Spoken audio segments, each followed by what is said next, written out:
नमस्कार, मैं मारूफ रहमानी लेकर आया हूं मैं आपके लिए आज की अब तक की बड़ी खबरों को केडीबी इंडिया पर। तो चलिए नजर डालते हैं आज की बड़ी खबरों पर।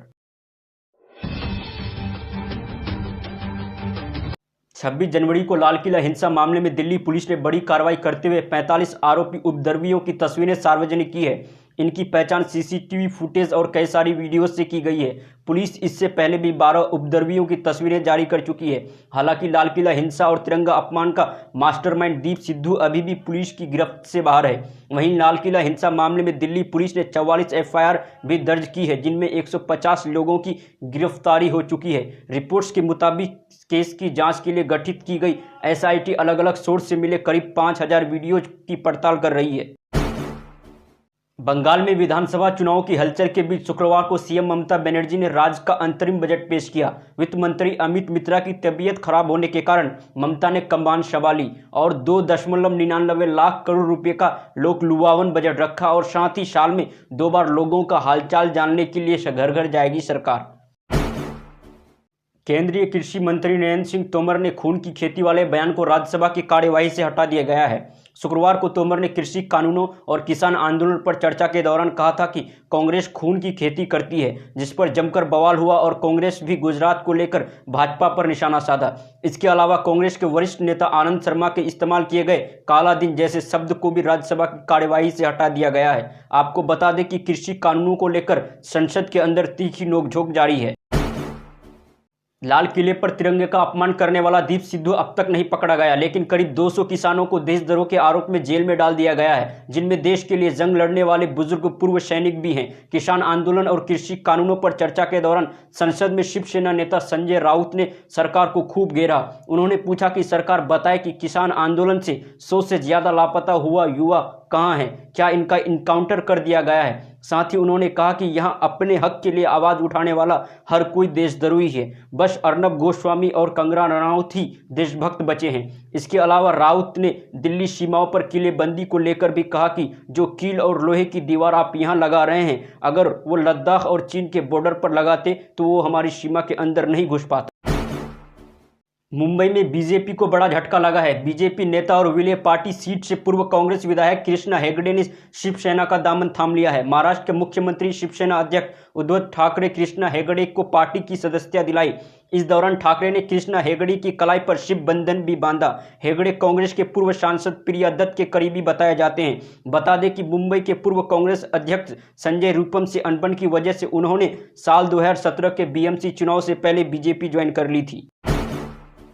जम्मू कश्मीर में हाई स्पीड इंटरनेट सेवा बहाल कर दी गई है। 18 महीने के बाद राज्य में 4G इंटरनेट सर्विस फिर से शुरू कर दी गई है। जम्मू कश्मीर के पावर एंड इंफॉर्मेशन के प्रधान सचिव रोहित कंसल ने इस बात की जानकारी दी। हाई स्पीड इंटरनेट सेवा बहाल होने पर जम्मू कश्मीर के पूर्व मुख्यमंत्री उमर अब्दुल्ला ने ट्वीट कर कहा कि 4G मुबारक। अगस्त 2019 के बाद पहली बार पूरे जम्मू और कश्मीर में 4G मोबाइल डेटा सर्विस बहाल हुई है। देर आए दुरुस्त आए।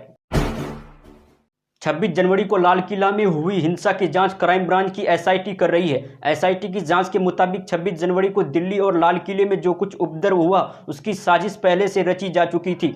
खबर है कि उपद्रव के लिए कुछ खास ग्रुप को लाल किले में और आईटीओ पर इकट्ठा होने की हिदायत दी गई थी, जिनका मकसद केवल भीड़ में मौजूद रहकर उपद्रव की शुरुआत करना और फिर आंदोलनकारियों को भीड़ का हिस्सा बनाकर उन्हें उपद्रव में भी शामिल करना। एबीपी न्यूज़ के रिपोर्ट के मुताबिक इकबाल सिंह नाम के जिस उपद्रवी जिसके ऊपर दिल्ली पुलिस ने 50,000 का इनाम रखा है, वो इस साजिश का एक बहुत बड़ा किरदार है। इकबाल सिंह ने लाल किले के अंदर भीड़ को जमा किया, भड़काया और लाहौर गेट तोड़ने के लिए उकसाया। कोरोना की वैक्सीन को लेकर लोगों के मन में अब भी संशय बरकरार है। ये बात खुद केंद्र सरकार ने संसद में मानी है। शुक्रवार को स्वास्थ्य राज्य मंत्री अश्विनी चौबे ने बताया कि कोरोना वैक्सीन को लेकर संकोच और कोविन पोर्टल पर कुछ तकनीकी दिक्कतों के कारण वैक्सीन की शुरुआती फेज में निर्धारित किए गए लक्ष्य की तुलना में कम लोगों ने टीकाकरण अभियान में हिस्सा लिया। स्वास्थ्य राज्य मंत्री ने बताया कि 16 जनवरी को टीकाकरण शुरू होने के बाद 31 जनवरी तक साइड इफेक्ट के कुल 7,580 मामले सामने आए हैं।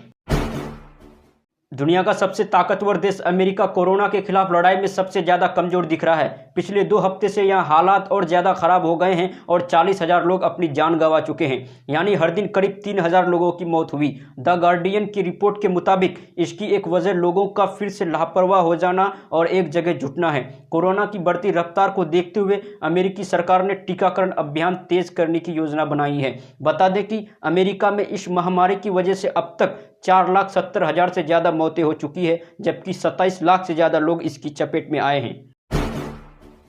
बीजेपी अध्यक्ष जेपी नड्डा पश्चिम बंगाल की राजधानी कोलकाता पहुंच चुके हैं। वो पश्चिम बंगाल में आगामी विधानसभा चुनाव के मद्देनजर पार्टी के लिए जन समर्थन जुटाने के उद्देश्य से राज्य में रथ यात्रा शुरू करने वाले हैं। नड्डा आज नदिया जिले के नवद्वीप से परिवर्तन यात्रा की शुरुआत करेंगे, जो 15वीं सदी के संत चैतन्य महाप्रभु का जन्म स्थान है। भाषा की रिपोर्ट के मुताबिक केंद्रीय गृह मंत्री अमित शाह द्वारा भी महीने में प्रस्तावित 5 रथ यात्रा में 2 को शुरू करने की संभावना है। सरकार अगले महीने से बुजुर्गों को कोरोना वैक्सीन लगाना शुरू करने जा रही है। केंद्रीय स्वास्थ्य मंत्री डॉक्टर हर्षवर्धन ने शुक्रवार को लोकसभा में ये जानकारी दी। उन्होंने कहा कि अगले माह किसी भी सप्ताह में टीकाकरण का तीसरा चरण शुरू हो सकता है। कोरोना टीकाकरण के तहत 50 या उससे अधिक आयु के लोगों को टीका मिलेगा। साथ ही इस दौरान जो लोग पहले से बीमार हैं उन्हें भी कोरोना का टीका दिया जाएगा। इन सभी लोगों का चयन कोविन ऐप के जरिए होगा। बता दें कि इस वक्त देश में 7 तरह के टीकों पर काम चल रहा है, जबकि 2 टीकों के आपातकालीन इस्तेमाल की अनुमति दी जा चुकी है। किसान आंदोलन पर 75 पूर्व नौकरशाहों के ग्रुप ने एक खुला पत्र लिखा है। इस पत्र में कहा गया है कि नए कृषि कानूनों के खिलाफ किसानों के प्रदर्शन के प्रति केंद्र सरकार का रवैया शुरुआत से ही प्रतिकूल और टकराव भरा रहा है। ऐसे रवैये से कभी कोई समाधान नहीं निकलेगा। दिल्ली के पूर्व उपराज्यपाल नजीब जंग, जूलियो रिबेरियो और अरुणा रॉय सहित 75 पूर्व नौकरशाहों के हस्ताक्षर वाले पत्र में कहा गया है कि अगर भारत सरकार वाकई सौहार्दपूर्ण समाधान चाहती है तो उसे आधे मन से कदम उठाने के बजाय कानूनों को वापस ले लेना चाहिए और फिर संभावित समाधान के बारे में सोचना चाहिए।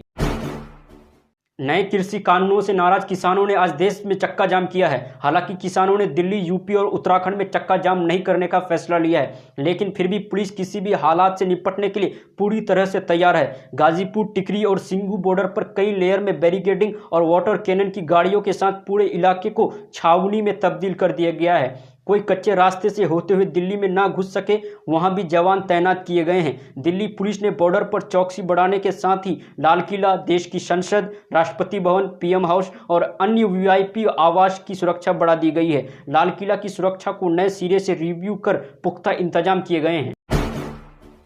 काला हिरण शिकार मामले में सुपरस्टार सलमान खान को राजस्थान हाईकोर्ट से 6 फरवरी की पेशी से छूट मिली है। अब उन्हें शनिवार 6 फरवरी को जोधपुर कोर्ट में खुद पेश होकर बेल बॉन्ड नहीं भरना होगा। हाईकोर्ट ने सलमान को वीडियो कॉन्फ्रेंसिंग के जरिए जमानत की मुचलका पेश करने की इजाजत दी है। हालांकि ये भी कहा है कि आगे केस की सुनवाई के दौरान उन्हें कोर्ट में रहना होगा। वीडियो अच्छा लगे तो वीडियो को लाइक करें और अपने दोस्तों के साथ शेयर भी करें। साथ ही साथ हमारे केडीबी इंडिया चैनल को सब्सक्राइब करें। धन्यवाद।